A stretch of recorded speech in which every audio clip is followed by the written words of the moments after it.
The night in Saipan, 1944, had nothing special about it until the moment when something completely outside the norms of war broke the silence. Inside a stuffy room of Japanese intelligence, a veteran officer positioned the headphones over his ears as he did every day, expecting to hear the hurried English of the Marines or some recognizable pattern in the American codes. But what came through didn't resemble anything that Yoshio Yamamoto, a signals analyst trained at the Naval Academy, had studied in all his years of service. It wasn't English, it wasn't Russian, it wasn't Chinese. It wasn't even similar to any known Asian or American dialect. It was a sequence of sounds that sounded human, but were completely impenetrable. He frowned, twisted the radio knob, and murmured to himself, almost reflexively, "This can't be right." The sergeant beside him tried to maintain discipline, but doubt leaked through his trembling voice. "Sir, is it a language or some technical trick?" Yamamoto didn't respond, because in that instant, something fundamental had broken inside him. The Empire had spent years building a near-religious certainty that every code could be broken, every message could be deciphered, every language could be reduced to mathematical patterns. But those transmissions had no predictable rhythm, no repetition, no identifiable linguistic roots. It was as if the Americans were transmitting right in front of them, with a defiant smile, "Try to keep up if you can."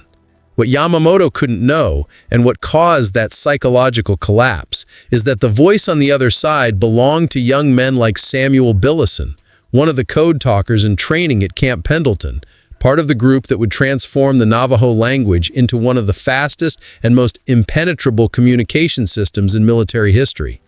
He spoke under pressure, repeating coordinates, positions, and artillery calls with a naturalness impossible for any Japanese analyst to identify. Billison and the other 29 code creators were doing something the Japanese had never even imagined, transmitting critical messages in the open, relying entirely on a language the Empire had no way of understanding. And that initial shock was just the beginning. You'll see why Japan believed that nothing in the world could surprise them until they heard the first word in Navajo. To understand the devastating impact of that first transmission in Saipan, we need to go back a few years, to the moment when the Japanese Empire solidified an almost absolute confidence in its own ability to break any enemy code. Japanese intelligence, especially the Navy's Signals Analysis Unit, had been accumulating discrete victories since the start of the war. They had deciphered British patterns in Southeast Asia, intercepted Soviet communications, and dismantled American improvisations during the first months of chaos in the Pacific. This succession of successes fed a deeply rooted internal belief: there is no American code that cannot be deciphered. For them, modern war was an equation dominated by logic, repetition, and mathematics, three pillars they considered their greatest superiority. That's why the shock of Saipan didn't start on the radio. It started years earlier, inside the polished rooms of the Naval Academy, where men like Yamamoto learned to reduce entire languages to patterns. There, they studied phonetics and structure with surgical precision. Every language had roots, rhythm, cadence. Nothing was truly indecipherable. It was just a matter of exposure and time. Yamamoto graduated in this culture of certainty, repeating exercises until he memorized the structure of more than 10 languages. He sincerely believed he would never encounter a form of communication that escaped the Empire's analytical tools. Meanwhile, in the United States, on the other side of the war, a silent movement was underway. In 1942, the first 29 Navajos selected, many still teenagers, arrived at Camp Pendleton to create a system that combined two layers: natural Navajo language, which was already inaccessible to the enemy, and an internal code based on associations and substitutions that even a Navajo speaker couldn't decipher without training. It was a masterpiece of simplicity and security at the same time. And while the Japanese Empire laughed at hearing strange transmissions in the Pacific, the Americans were creating the tool that would make that laughter impossible. When the first Navajo transmissions emerged in 1943, Japanese linguists tried to relate them to indigenous dialects they knew. They found nothing. They tried mapping frequencies, inverting recordings, comparing sounds with records from Guam, the Philippines, Siberia. Everything failed. For some analysts, it even seemed artificial, like a non-terrestrial language. And the more they tried, the farther they got. Next, you'll see when Japan finally realized that what they were facing was not a code. It was an entire people speaking through their roots. The turning point didn't arrive with explosions or spectacular defeats. It arrived with something none of the Japanese analysts expected to admit: the realization that there was no logic to be broken. In mid-1944, Yamamoto received an emergency report containing excerpts of transmissions collected from various Pacific islands. The document was full of frustrated annotations, discarded hypotheses, and scribbles showing the mental exhaustion of experienced cryptographers who, until then, had successfully faced British, Soviet, and American codes. But there, before those lines, no one could trace even a starting point. There were no repetitions, no structure, no identifiable route. For the first time, the Japanese team encountered something truly impenetrable. To confirm the growing suspicion that this wasn't a conventional code, Yamamoto gathered 3 of the empire's most respected linguists. He replayed the recording several times. The silence in the room was so heavy it seemed part of the message itself. One of the experts, after long minutes of listening, said with a cautious voice, "They speak as if they don't fear being heard." The phrase hit Yamamoto like a blow. In the logic of war, transmitting critical orders without encryption was suicide, but there were the Americans doing exactly that and living to tell the tale. This contrast fueled a hypothesis no one dared say aloud. If the Americans were speaking openly, it was because they knew Japan could never understand. Japanese confidence, until then unshakable, began to crack. One linguist suggested it might be an extremely rare Filipino dialect, another bet on an indigenous Australian language. There was even one who believed the recordings were fake, some kind of acoustic illusion created by American equipment. But Yamamoto, who had heard dozens of languages during his training, already intuited the truth. They were facing something completely outside their preparation. This perception turned into deep unease when one of the oldest analysts admitted, "There's no way to dismantle what has no pattern." This acknowledgement, even if not officially verbalized, echoed among the Japanese cryptographers. And that was the exact moment the empire realized its greatest weapon, intelligence, was failing for the first time since the war began. Next, you'll see how Guadalcanal revealed the impossible speed of the code talkers and how that began to topple Japanese confidence. The first major sign that something was deeply wrong emerged in Guadalcanal in 1942, when Japanese intelligence began recording American transmissions with a speed that defied any logical explanation. Interceptors reported artillery calls, landing instructions, evacuation requests, and aerial coordinates being transmitted at an abnormal speed, almost instantaneous. For officers accustomed to deciphering English patterns or adapting improvised marine codes, it seemed impossible. Yamamoto received the reports with skepticism. In his view, the Americans weren't that efficient. It was more likely his own men were making observation errors. But as the fighting progressed, the evidence became undeniable. American attacks were too precise. An exhausted Japanese interceptor entered Yamamoto's room after nights without progress, holding a roll of recording. "Sir, this isn't code. This is another world." He reported hearing the same voice repeating artillery messages across different sectors of the island, with only seconds between each request and the actual impact on the battlefield. For the Japanese, this efficiency was inhuman. On one of the most violent nights of the combat, a fortified Japanese position was destroyed with millimeter precision. The reports couldn't explain how the Americans were coordinating such complex movements in so little time. Meanwhile, on the American side, young men like Chester Nez, one of the 29 code creators, transmitted under intense fire, transforming Navajo words into instructions that saved lives. They operated with mud-covered headphones, explosions shaking the ground, but kept their voices steady, sending complete messages in seconds. A time so short, it made any Japanese decoding attempt completely useless. For many Marines, those men weren't just radio operators. They were voices that carried the war on their backs. This speed difference began to create a dangerous phenomenon within Japanese intelligence, a sense of impotence. Every attempt to interpret those transmissions led to a dead end. The more they analyzed, the less they understood. And while they tried to decipher syllables, the code talkers were changing the course of entire battles in real time.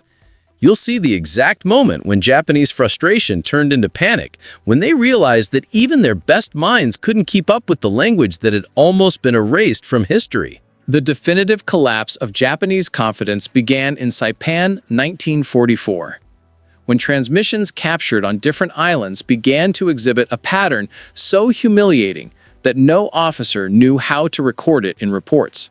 The Americans were speaking openly because they knew Japan could never understand. This realization alone was a blow to Japanese military pride, built on decades of technical dominance in signals analysis. But what really detonated the panic was the report that reached Yamamoto's hams at the end of a quiet afternoon. For the first time since the war began, Japanese intelligence had no interpretation, theory, or even minimally plausible hypothesis about what they were hearing. Zero. The document was a collection of failures. A veteran commander entered the room, his face marked by fatigue, and said with a hoarse voice, "If this continues, we'll lose battles before we fight them." He wasn't exaggerating. In Saipan, Tarawa, and Peleliu, Japanese advances were being neutralized before they could even consolidate. It was as if the Americans saw the map a second ahead. In island warfare, where every movement requires absolute precision, this time difference was fatal. The Japanese began to suspect internal espionage, enemy infiltration, or even some secret technology. But deep down, everyone knew the enemy wasn't using machines. They were using something much deeper. While the empire staggered trying to understand the inexplicable, the code talkers experienced the opposite effect. Their accounts show they operated with a confidence that impressed even seasoned veterans. Many Marines claimed that fighting alongside a Navajo operator was like having an invisible shield protecting the entire unit. They saved lives without ever raising a weapon, said a Saipan veteran years later. In current comments, children and grandchildren of the code talkers repeat this with pride. "My grandfather saved men he never knew." These memories don't celebrate military victories, they celebrate lives preserved. Japanese humiliation reached its peak when one of the elite analysts, in an internal meeting, said in a low voice, "We're not facing a code, we're facing a history." That phrase spread among officers like silent mourning, because in that instant, the empire realized no machine could break what is born from centuries of cultural survival. You'll see how this intellectual defeat spread to despair through Japanese troops, eroding even their combat morale. By this point in the war, frustration was no longer confined to the desks of Japanese intelligence. It spread like a silent shadow through units in Saipan, Guam, and Iwo Jima. Troops began recording in field reports something that contradicted all military logic. The Americans were always one step ahead, moving with such extreme precision it seemed like anticipation. Officers believed there was internal espionage, failures in their own messengers, or some unknown cryptographic machine. But as the battles progressed, none of these theories explained the speed with which the U.S. responded to attacks, repositioned troops, or requested artillery. Sometimes it took only seconds. This rapidity eroded Japanese morale and generated a paralyzing sensation among the soldiers. No matter what we do, they already know. Meanwhile, on the American side, the code talkers operated at the heart of the chaos. In flooded trenches, mud-filled foxholes, or under artillery attacks, they adjusted their headphones while grenades exploded just meters away. But their voices remained steady, fast, precise. Every syllable meant lives. Every transmission could determine if a surrounded company would be rescued or annihilated. Many Marines report to this day that hearing a Navajo operator on the radio brought immediate hope. "When I heard that accent, I knew I might make it home alive," said a veteran of the 4th Marine Division. The most impressive thing for the descendants of the code talkers, and for today's public, is that while Japan believed it was facing a secret machine, the truth was infinitely deeper. They were confronting a cultural resistance. The Navajo language couldn't be learned in weeks, months, or even years. There was no complete dictionary. There was no accessible documentation. It had survived massacres, erasure attempts, and boarding schools that forbade Navajo children from speaking their own language. Paradoxically, the language the U.S. had tried to silence decades earlier was now saving American soldiers on the front lines. This irony, historical and emotional, is part of why so many descendants write with tears in their eyes. Their grandparents not only fought for the nation that marginalized them, but became essential to its survival. And as the Japanese realized they had no tool capable of breaking it, their internal confidence disintegrated. Now you'll see the point of no return, when Japan finally admitted internally that it was fighting against something it simply couldn't reach. The point of no return emerged during the brutal fighting in Iwo Jima, February 1945, when reality finally hit the Japanese command with a weight no weapon, strategy, or discipline could alleviate. Internal reports showed that all attempts to delay, confuse, or isolate American communications failed, not occasionally, but consistently, overwhelmingly, repetitively. Some officers began to suspect the United States and created a cryptographic system based on unknown machines. Others, in desperation, even questioned if the transmissions were truly human. This paranoia grew because, from the Japanese perspective, nothing in military doctrine explained such precision. But the truth was infinitely simpler and much more humiliating. Every Japanese attack was anticipated because Navajo operators were transmitting with a speed no mind trained in the empire could match. In Iwo Jima, 6 code talkers sent over 800 messages in 48 hours without a single error. This number, documented by the Marines, became a symbol of the impossible speed the Japanese couldn't replicate. While explosions shook the island, while planes dove in suicide attacks, while the ground trembled under bombs, the Navajo voices remained stable, fast, impenetrable. On the Japanese side, Yamamoto faced piles of recordings and reports with a feeling he never imagined experiencing: intellectual impotence. He listened repeatedly to the Navajo voices and realized that all his years of study, phonetics, syntax, linguistic roots, logical patterns, were useless there. Those transmissions didn't obey what the Naval Academy taught. They didn't follow the logic of conventional codes. They belonged to a world the Empire didn't know and didn't have the time, tools, or experts to understand. In a moment of silent frustration, Yamamoto murmured something an interceptor recorded later. "We shouldn't be hearing this. We have no way to reach it." Meanwhile, for the code talkers, it was just another day of service. They didn't seek glory. They didn't seek medals. They just did what was asked of them, carrying in their hearts a language their ancestors had protected from cultural erasure. And it's in this contrast that Japan realized a bitter truth. It was fighting against something it couldn't name, copy, or break. In the next block, you'll see how this silent acceptance transformed the war into an irreversible intellectual defeat and devastating for Japanese morale. The final escalation began when the Japanese realized they weren't just losing battles. They were losing the ability to understand their own defeat. In Tinian, Guam, and Okinawa, field reports brought a pattern so disturbing that officers didn't even know how to classify it. American attacks emerged in perfect sync. Troop movements were anticipated with millimeter precision. Counterattacks were responded to before they could consolidate.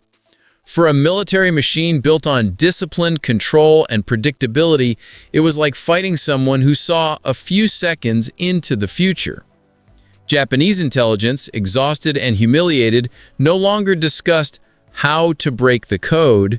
It discussed how to survive it. Yamamoto, now visibly worn down, analyzed his last notes with the silent frustration of someone who had lost the ground of logic. He realized he hadn't even answered the most basic question: what are we hearing? Every recording seemed to mock the years he had dedicated to language analysis.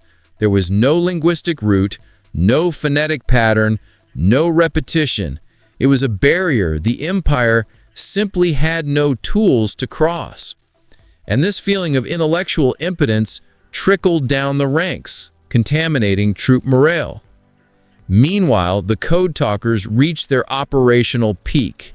Their transmission speed was so high it surpassed trained American operators.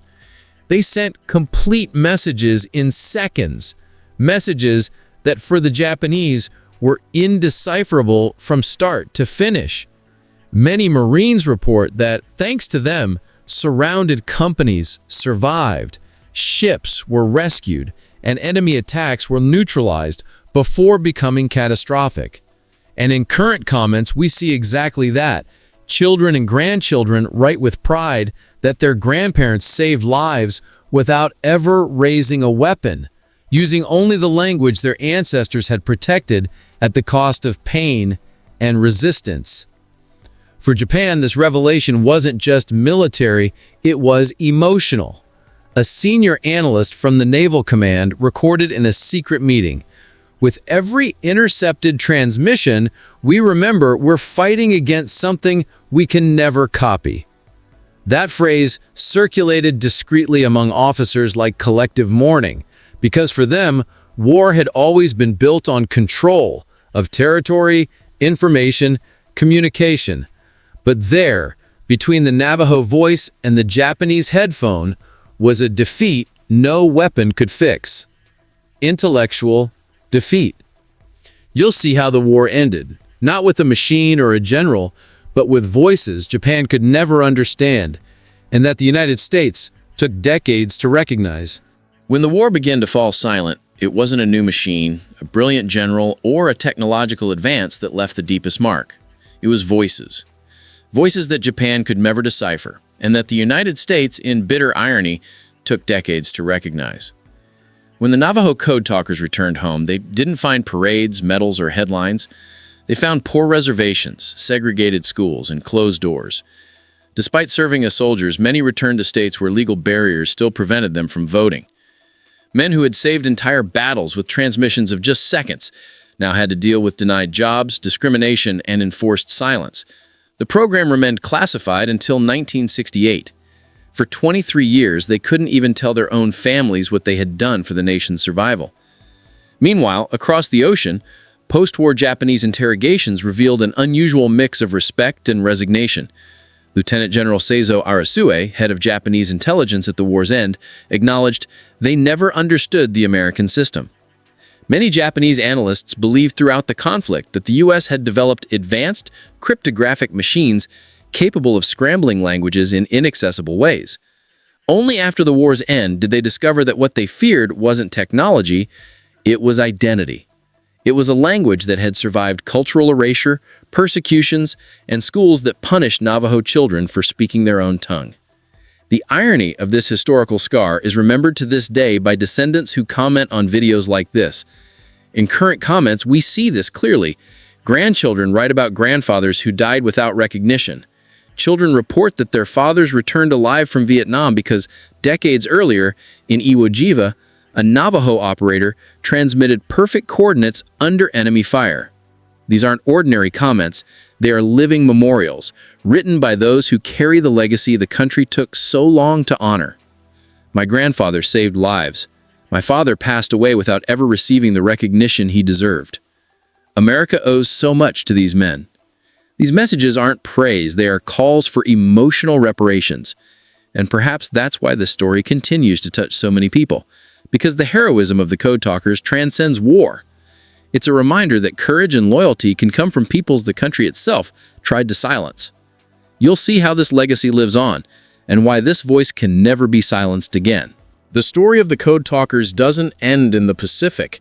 It continues now, every time a descendant writes in the comments that their grandfather passed away at 90, 100, or even 107 years old without receiving in life the recognition he deserved. It continues when a son reports that his father only returned alive from Vietnam because, decades earlier in Iwo Jima, a Navajo operator transmitted a perfect coordinate under enemy fire. It continues when a granddaughter says, "My grandfather carried this story alone for 25 years because everything was secret." Their legacy isn't just military, it's moral, cultural, and spiritual. They prove something many nations still don't fully understand. A language can be more resilient than steel, more precise than any machine, and more powerful than any code created by engineers. But there's a wound time doesn't erase and that the public insists on remembering. The code talkers saved lives, won battles, and protected comrades they would never know. And yet they returned to a country where they faced discrimination, poverty, and civil barriers that denied them rights they had risked their lives to defend. The language that defeated the Japanese Empire was the same one teachers banned in boarding schools, sometimes violently. This painful irony echoes to this day in descendants' testimonies. Pride and sadness coexist in the same sentence. Pride for the feat, sadness for the injustice. On the Japanese side, recognition came late, but it came. In post-war documents, officers admitted that defeat wasn't just military. It was intellectual. They couldn't break the system because they weren't facing a code, but a people, a living history, an identity passed down through generations. General Arisawa himself, already elderly, would say years later, "They didn't give us a code to decipher. They gave us a language that wasn't ours." That phrase sums it all up. Japan wasn't defeated by machines, but by something no technology can replicate. Today, when we see comments like, "There should be a national holiday for them," "My grandfather deserved more," "America owes the lives of thousands to these men," we realize this legacy doesn't belong to the past. It belongs to the now. It's alive in every account, every memory, every word that can finally be spoken aloud. If this story touched you, and if you believe these men deserve eternal recognition, subscribe to the channel and leave a comment sharing your connection to this story. Their memory lives because we keep speaking. And as they prove to the world, when a voice resists, no one can silence it.